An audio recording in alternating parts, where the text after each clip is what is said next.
नमस्कार दोस्तों, क्या विश्व के सभी धर्म गुरुओं की आध्यात्मिक शक्ति अक्षीण हो चुकी है, जो कि इस महामारी के प्रकोप के सामने पस्त होते दिखाई दे रहे हैं। दोस्तों, गौर करने वाली बात यह है, हम बड़े बड़े मंदिरों में जाकर पूजा करते हैं,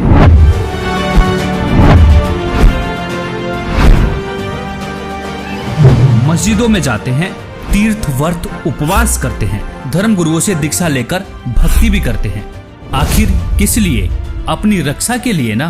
और दूसरी तरफ हिंदू धर्म के प्राचीनतम और आधारभूत सदग्रंथों में से एक ऋग्वेद के मंडल नंबर 10 के सूक्त 161 पर परमेश्वर के गुणों में लिखा हुआ है, यदि किसी रोगी की जीवन शक्ति समाप्त हो, यदि वह सीमा से भी परे हो गया है, यदि वह मृत्यु के सन्निकट चला गया है, तो भी उसे मैं भारी कष्टप्रद रोग के पंजे से मुक्त कराऊं तथा उसे शतवर्ष अर्थात 100 वर्ष के जीवन हेतु बल संपन्न करूं। दोस्तों, यह सुन आप यह भी कहेंगे कि यह तो किताबी बातें हैं, ऐसे कैसे हो सकता है?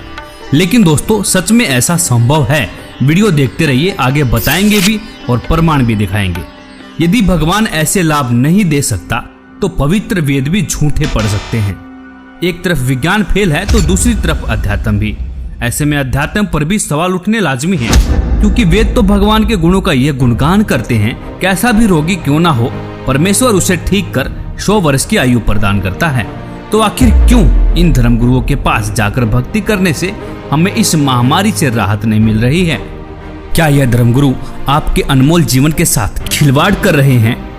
क्या इनके पास कोई आध्यात्मिक समाधान नहीं है जो जनता के कल्याण के लिए सामने नहीं आ रहे हैं? एक सच्चे संत की पहचान तो संकट के समय ही होती है, क्योंकि प्राचीन समय में जब राजा और प्रजा पर संकट आता था, तब संतों की कृपा से ही समाधान हुआ करता था। परमेश्वर की भक्ति तो निरोगी काया और सुख शांति के लिए की जाती है। और इसी संदर्भ में कबीर परमेश्वर जी ने भी कहा है कि संत शरण में आने से आई टले भला, जय भाग्य में मृत्यु हो तो कांटे में टल जा। मतलब यदि मृत्यु भी होनी हो, कांटे जैसे दुख में मृत्यु टल जाएगी। दोस्तों, ऋग्वेद से साबित हुआ कि परमेश्वर की शक्ति के सामने विज्ञान शून्य है, क्योंकि जिस परमेश्वर ने मानव को बना चलाया, क्या उसे स्वस्थ करने में समय लगेगा? नहीं ना।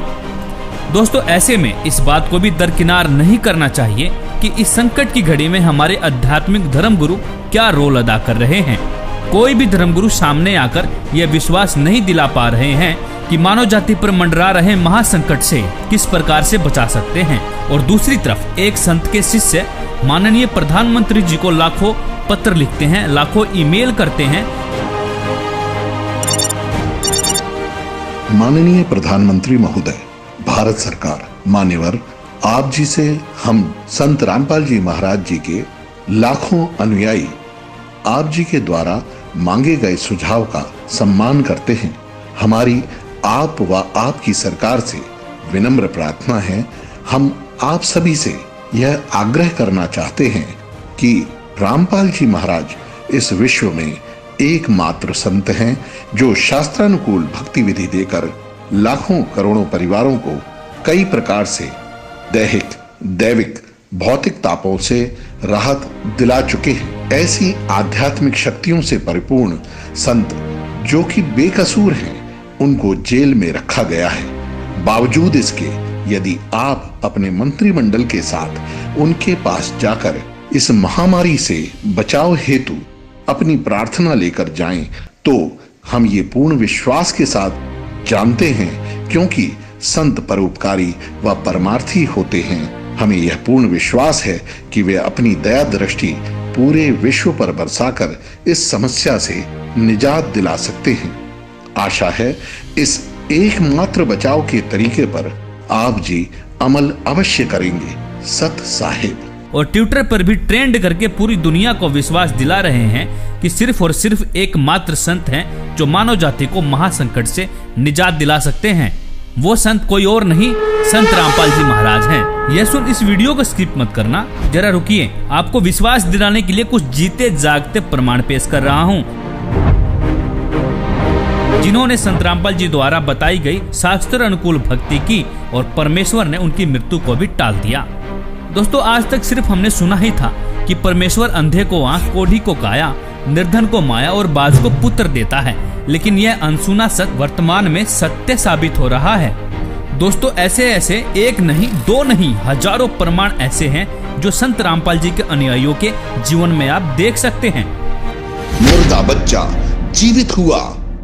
जब मैं मजदूरी पे चला गया तो पीछे से उसकी मृत्यु हो गई जी, लड़के की। 1.5 साल का लड़का था दास का, और उसकी मृत्यु हो गई। जब घर आके जब मैंने देखा जी, उसकी स्थिति देखी तो हाहाकार मच रही थी। आस पड़ोस वाले भी इकट्ठे हुए, सभी ऐसे अफसोस मना रहे थे। वो बच्चे की लाश लेकर मैं गया जी, गांव का डॉक्टर है, डॉक्टर ने चेक किया जी उसको और कहता कि इसको घर में ले जाए, इसमें श्वास नहीं है। और मैं घर में आते आते ऐसे रखा बच्चे को, तो मैंने गुरुजी से अरदास लगाई घर में ही जी, और मैंने कहा कि हे परमात्मा, जब आप मेरी आयु बढ़ा सकते हो, मेरे रोग, ये कैंसर तक का रोग ठीक कर सकते हो मालिक, इसकी भी रक्षा करो दाता, इसकी भी आयु बढ़ाओ। हे परमात्मा, मेरे सतगुरुदेव जी ने तेरी दया करी मेरे, मैं कुछ इतने लाभ दिए मैं बता नहीं सकता आपको, इतने लाभ दिए मेरे को इस भगवान के, मैं धन्यवाद करता हूँ इस भगवान का। मेरे बच्चे की आयु बढ़ाई, उसी तरह हम जिंदा हो गया जी गांव के सामने, सभी देख रहे। जितने मेरे को गालियां देते थे उस ग्राम में, वो कहने लगे कि आपके संग में बहुत शक्ति है, वो पूर्ण संग। आज मेरे गुरुजी की कोई निंदा नहीं करता मेरे गांव में। मेरे को इतने लाभ हुए जी, मेरे कैंसर का रोग ठीक किया, मेरी आयु बढ़ाई मेरे परमात्मा ने। और घर में ऐसा होता था जी, हमारे खाने को आटा नहीं होता था और हम मांग मांग कर खाते थे, काम भी करते थे, फिर भी बीमारी के कारण हमको मांग के खाना पड़ता था। जब से मैंने नाम लिया, मालिक ने बहुत सुख दिया। दे दिया डॉक्टर ने जवाब, फिर कैसे ठीक हुआ बिना दवाई के ला इलाज कैंसर? बोले ये बीमारी ठीक होगी, ये कैंसर है, इसको हम ऑपरेशन नहीं कर पाएंगे और ये और बढ़ जाएगा। जी क्या ये कह रहे हैं कि संत रामपाल जी की भक्ति करने के बाद ये फोड़ा अपने आप फूट गया, अपने आप ठीक हो गया, अपने आप ही ऐसी स्थिति ले ली, ये सब अपने आप हुआ है? कुछ ऑपरेशन वगैरह डॉक्टर ने? कोई एक पैसे की दवा नहीं करा, आप यार ठीक है। और कति ज्ञान सुनकर समर्पित हो होगे तो आपकी कैंसर का बाप भी ठीक हो जा। भगवान किसे कहते हैं? वाह भाई वाह।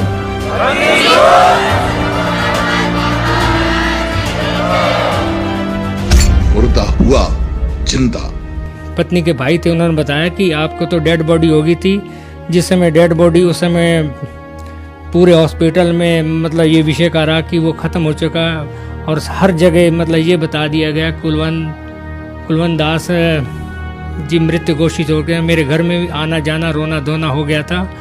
ठीक 1 घंटे बाद जब मुझे पूरी तरह होश आया तो फिर मैंने अपनी राम कथा सुनाई कि मुझे उस वक्त ऐसा महसूस किया कि हकीकत में ये हुआ कि 3 दूत आए और मेरे प्राण लेकर सबसे पहले मुझे गणेश जी, ब्रह्मा जी, विष्णु जी, शिव जी तथा माँ दुर्गा देवी के लोकों से पार लेते हुए काफ़ी दूर ले गए। आखिर में मैं जाता हूँ, आखिर जब मंजिल पे पहुँचता हूँ, ऐसा मुझे महसूस हुआ ये सतलोक, मिनी सतलोक ही है। तो वहाँ गुरु रामपाल जी महाराज जी एक सामने खड़े थे। मैंने जब देखा तो उन्होंने मुझसे कहा, बेटा की भक्ति अधूरी है, तो आपको मैं एक मौका और भक्ति का देता हूँ, आप अपना जीवन सफल हो जाएगा। उसी वक्त गुरु संत रामपाल जी महाराज जी ने कबीर का रूप दिखाया। उसके बाद मुझे वहाँ से तीनों यमदूतों ने वहाँ से एक धक्का दिया, और धक्का देने के बाद मैं जब यहाँ से आंखें खुली तो मैं एकदम अपने आप को देखा, मैं पसीन से तर हो गया। तो मेरे पूरे पीठ पे नीले निशान पड़े थे। दुर्घटना में मौत, जीवित किया। बड़ा लड़का था मनोज नाम का, उसका मेरा बल्लमगढ़ में आके एक्सीडेंट हुआ शाम को 7 बजे। जब भी लड़के को ऐसे लिटा दिए, मेरे सर पे से चादर उतार दिए, सोल उतार कर उसको ढक दिए और अंगूठे दोनों बांध दिए लड़के के, जैसे संसारे में बांधते हैं। बांधने के बाद फिर मैं संत रामपाल जी महाराज से प्रार्थना लगाई, हे मालिक, मैं जय गुरुदेव की भक्ति से गई थी, पति को खो के गई थी, मैं पति खत्म हो गए थे, उसके बाद में आपकी भक्ति ली थी, ये होने वाला था, तो आप इसकी शादी क्यों की? फिर बहू ने फ़ोन मिलाया कि आप कहाँ पे हो? मैं बोली हम ठीक हैं, हम कहाँ पे नहीं हैं, तू घबराए मत। तो बहू बोली नहीं, कुछ ना कुछ बात हो गई है, मेरे को क्यों छुपा रहे हो मेरे से, मेरे वीडियो कॉलिंग पे बात करवाओ।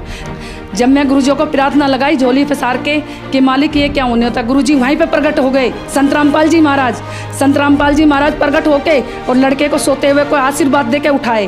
फिर उसके बाद मेरे को आशीर्वाद दिया गुरुजी ने। फिर उसकी सास आई हॉस्टल के अंदर, बोली अपने गुरु को नहीं छोड़ेगी। मैं बोली मैं नहीं छोड़ूंगी गुरु को, मैं सबको छोड़ दूंगी, गुरु को नहीं छोड़ूंगी। गुरु के पीछे तो संत रामपाल जी महाराज के पीछे तो आज ये बेटा जिंदा है, नहीं तो मेरे बेटे को रात को ही मैं खो देती, आज मट्टी लग जाती। डॉक्टर ने जैसे देख लिया कि भाई बिल्कुल जीरो रिपोर्ट, नब्ज नाड़ी कुछ भी नहीं है। तो उसके बाद में सुमरन जैसे संत रामपाल जी महाराज से अर्जी लगवाई तो इनको होश आया। तो डॉक्टर भी एकदम से अचंभित रह गए कि ये क्या चमत्कार है, एक तो रिपोर्ट 0-0 बता रही है और एक इनको आधे घंटे में ही होश आ गया, ये तो बहुत बड़ा चमत्कार है। तो चमत्कार को देख के सारे डॉक्टर सारे अचंभित रह गए कि ये तो कोई बहुत बड़ा चमत्कार है, ये संत रामपाल जी महाराज का चमत्कार है जो कि हम सतभक्ति करते हैं। और इन्होंने जीवन दान दिया, एक मौत के मुंह में से निकाला इनको, रुपेश दास जी को। क्या नाम है बहन जी आपका? कमला दासी है जी। मेरे घर वाले को 2014 में 10 अक्टूबर को पैरालाइज का अटैक पड़ गया था, बिल्कुल ख़त्म हो गए थे। तो बेटे के याद आई कि सतलोक आश्रम फ़ोन मिलाऊं। जब फ़ोन मिला तो किसी भगत ने फ़ोन उठाया वहाँ से, उन्होंने कहा बेटे ने, मेरे ने रोते रोते बड़े बेटे ने, ये भगत जी बात करा दो परमात्मा से, मेरे पापा ख़त्म हो चुके हैं पैरालाइज का अटैक पड़ के। तो भगत जी परमात्मा से बात कराई, परमात्मा ने कहा बेटे बंदी छोड़, दया करेंगे, दंडवत करके अमृत जल और प्रसाद दे दे। तो भगत जी मालिक ने इतनी दया करी, संत रामपाल महाराज जी ने, इतने बेटे का फ़ोन भी नहीं कटा। इतने तो मेरे घर वाले ने यूँ कह दिया बेटे मैं बाथरूम करने जाऊँगा। बाथरूम करके भगत जी गली में टहल के आया, गली से टहल के घूम घाम के फिर घर में आया। परमात्मा ने इतनी दया करी, हमारे पूरे घर में रोआ राहट मच गया था, ख़त्म हो चुके थे, बिल्कुल एक मिट्टी पड़ी थी घर में। इतनी दया करी मालिक ने, मैं आपसे बता नहीं सकते, हमारा सारा कुनबा रोआ राहट मच गया था घर में। उसके बाद भगत जी सुबह गए सतलोक आश्रम, तो परमात्मा दर्शन देने आते हैं, सर पे हाथ रख के कहते हैं कौन मरा है, अभी नहीं मरा है, भक्ति कर बेटे दब के। उसके बाद सर जी आपको क्या बताऊं, इतनी दूर बेटा खड़ा था, उससे कहा भक्ति कर बेटे, कौन मरे तेरा बाप। जो 3 हार्ट अटैक हो चुके थे, उससे पहले तो डॉक्टरों ने ये कहता था इतने जिएंगे, इतने ये दवाइयाँ खाते रहेंगे। आज 7 साल होने को है भगत जी, सारी दवाइयाँ छुट्टी हुई उनकी, 4 बार पैरालाइज हो लिया, 3 हार्ट अटैक, 7 अटैक कम नहीं होते भगत जी। आपको क्या क्या लाभ बताऊं, मालिक ने इतनी दया कर रहे हैं, संत रामपाल महाराज जी ने पूरा जीवन दान दे रखा है। उदाहरण के लिए अनुयायियों के अनुभव के वीडियो लिंक डिस्क्रिप्शन में देख भी सकते हैं। आप भी दुखों से छुटकारा पाना चाहते हैं तो आज ही बुक करें निःशुल्क पुस्तक ज्ञान गंगा। ज्ञान गंगा पुस्तक निःशुल्क मंगवाने के लिए अपना पूरा पता पिन कोड के साथ हमें लिखकर भेजें। हमारा व्हाट्सएप नंबर है 9992600893।